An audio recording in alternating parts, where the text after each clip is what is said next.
you want to see successful Black people and build connections and then you just got to join the HBCU side.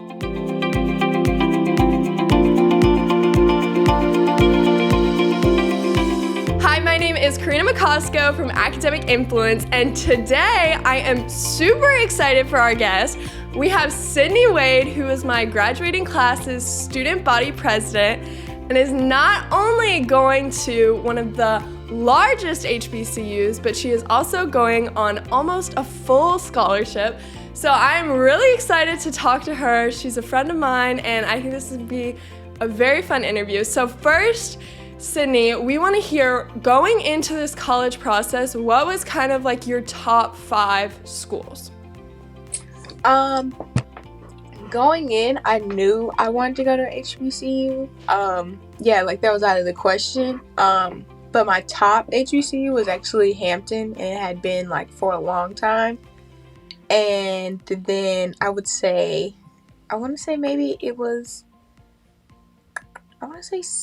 A&T, then Howard, then Spelman. It just really didn't matter. The other order didn't matter to me as long as Hampton was number one. I just wanted to go to Hampton. So, yeah. Yeah, exactly, which, spoiler alert, you're not going to Hampton in the fall, which is also something I want to talk to you about, because I remember when you were trying to decide, you had a good problem to have. You got into all of them, and you received scholarship from all of them as well, didn't you? Yeah. Yeah. Yeah, and so this is why I'm super excited for this interview, because you went around and you toured basically every school on your list, and you really had to compare them. And so people going into this process, if they're looking to go to HBCU or maybe considering it, it might be good for them to have this comparison for you. So Hampton was number 1, and when did that kind of switch?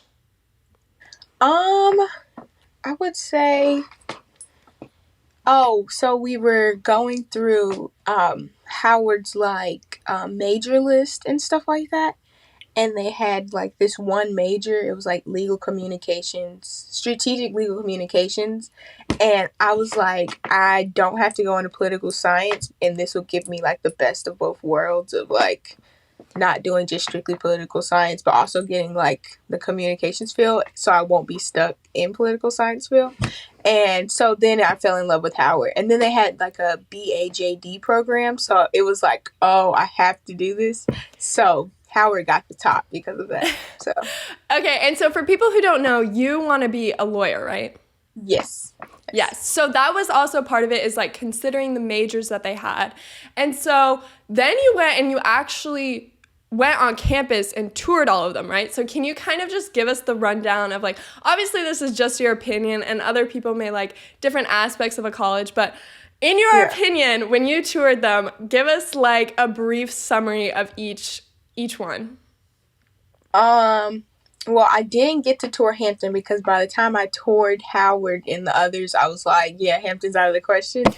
But I would say when I went to Howard, I was I was excited, and then the excitement just dwindled because the tour just, for me, was not, it just wasn't my favorite tour. I don't know, it just, we didn't go in any buildings or tour any buildings. And even though I got to talk to the director of the department I was going to be in, I just was nope, this still isn't, it didn't have my heart. And DC didn't make me love it. So I was And then we went to Spelman. Spelman I really liked, but they just, A&T gave me more money. So and that's part of it too. Yeah, A&T, I think it was a build-up. The tour was okay.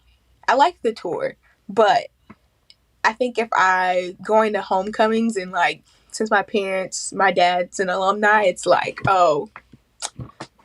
know this place, and it was home in a way. It just felt like home, exactly.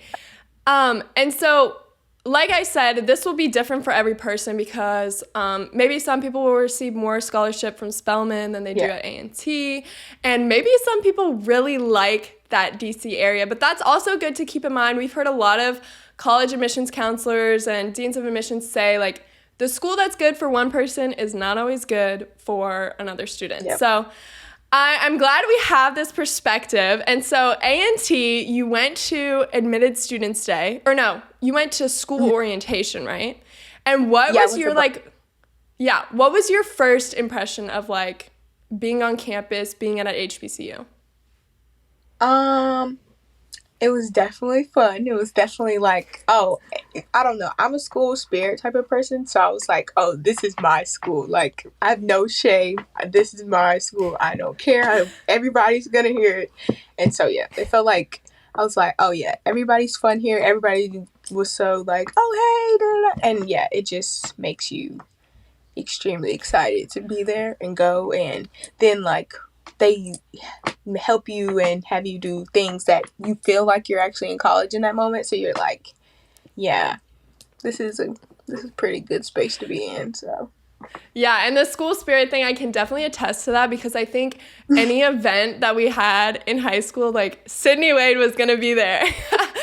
Okay, so we talked about your personal like college experience, and obviously that's gonna be different for everyone, but let's talk generally about HBCUs because I remember you saying something to me that really kind of stuck with me, and you said, okay, I'm gonna mess up this quote, but you said basically like you want to help kids in high school, students in high school, know about HBCUs because a lot of times they just don't even know. Like, I mean, they maybe have heard of Howard and then like the one in their city, but they really don't know about HBCUs. So kind of talk about that for a second because I thought that was really interesting.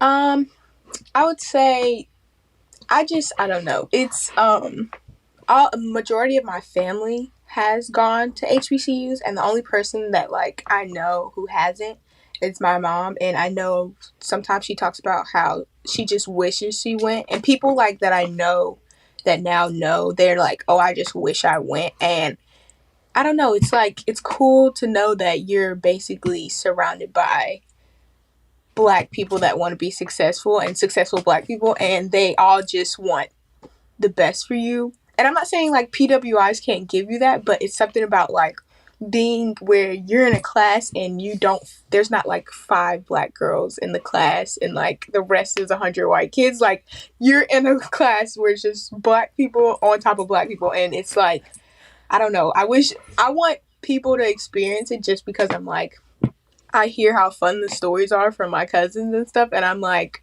I want that. Like, and then I don't know, like you make lifelong friends and you're like, oh yeah, remember when we did this at blah blah, and it's just, I don't know.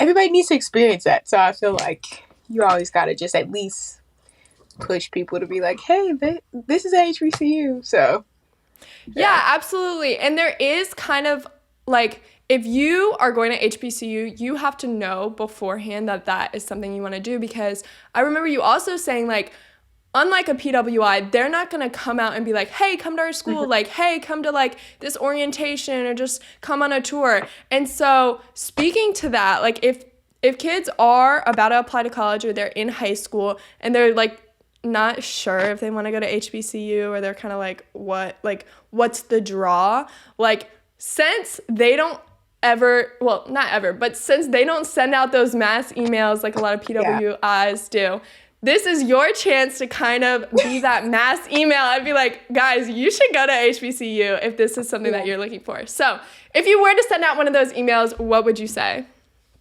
I would definitely say, talk about how you can talk about, you don't feel like uncomfortable. And I feel like when I love Reagan, but like when I'm in Reagan and I was like, it's only me and this other black girl and the whole class is white. And I mean, it's cool, but it's like, I love how when I go to class this year that it's going to be like, I don't have to worry about that. And it's, I would say like, if you want to be with your people and you want to see successful black people and build connections and like, then you just got to join the HBCU side. I don't know.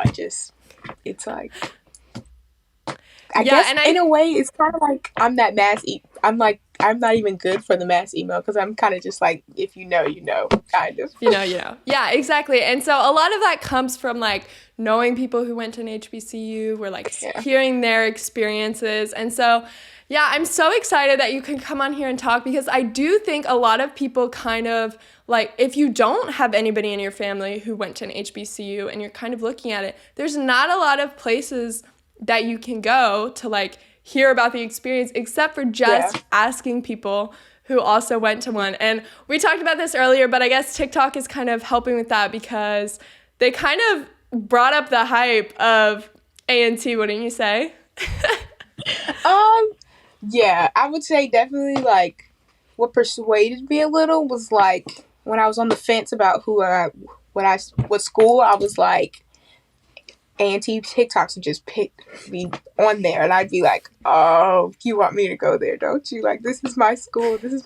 So. Okay, well, I am so excited to see what you do at A&T. I think the next 4 years are going to be really fun. And also, I'm so glad that you could come and talk to people on here, because also I have heard a lot of people say to you, like, you're not going to make it at an HBCU, like, you're not going to like it. And I'm thinking of one person in particular, but we're not going to say their name. Yeah. And so I think it is good for people to hear about, you know, kind of what goes down, what you went through in your process, and hopefully this is helpful to them. Is there anything else that you want to say to people, maybe just about college admissions, because we've both been through it this year, or anything in between? I think I would say, just keep doing your work, keep pushing, and I know the essays and the scholarships are hard, but just keep going, because it'll be over. Well, the scholarships parts won't be over, but it'll be over, and once you pick that school and go to the orientations and the admitted students day, you'll realize, like, this is a great pick for me. So, yeah. Oh, and absolutely. Yeah. No, it's true. And actually, I just remembered one more thing that I want to ask you. But it's so true. Like, the college process can be stressful, but I think when you're at this point in the year and you know what school you're going to, everything's just exciting. Like, you can get excited regardless of what school it is. And so another thing that people might be curious about, you don't have to give us all your stats, but like what you did to be able to be such a good applicant for an HBCU or any school in general, that you could get scholarships from all of these top HBCUs. So just break it down a little bit for us. You don't have to go into detail about like what classes or anything, but kind of like extracurriculars, like kind of what your grades looked like and stuff like that. I would say my stats were, I did the test optional route, so I didn't submit AT or SAT. I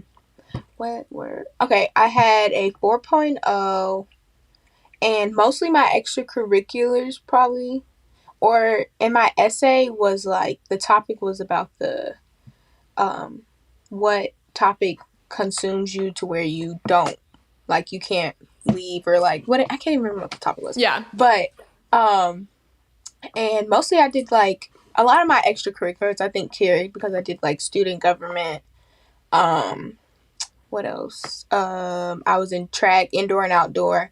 I had like Queen's Club. We had school improvement team. What else was there? I know there's more than that. Yeah, and then a whole bunch of volunteers. Spirit Club? Yeah, Spirit Club, yeah. So I think like, I'm trying to remember any more clubs. I feel like there are, but I can't remember. So yeah, mostly those, and good recommendations, I think, but I don't know.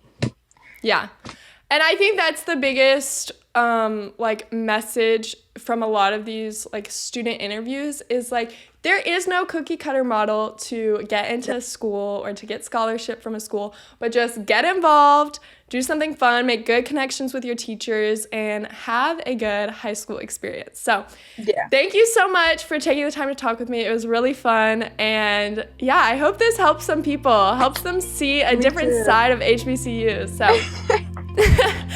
thank you so much. Thank you.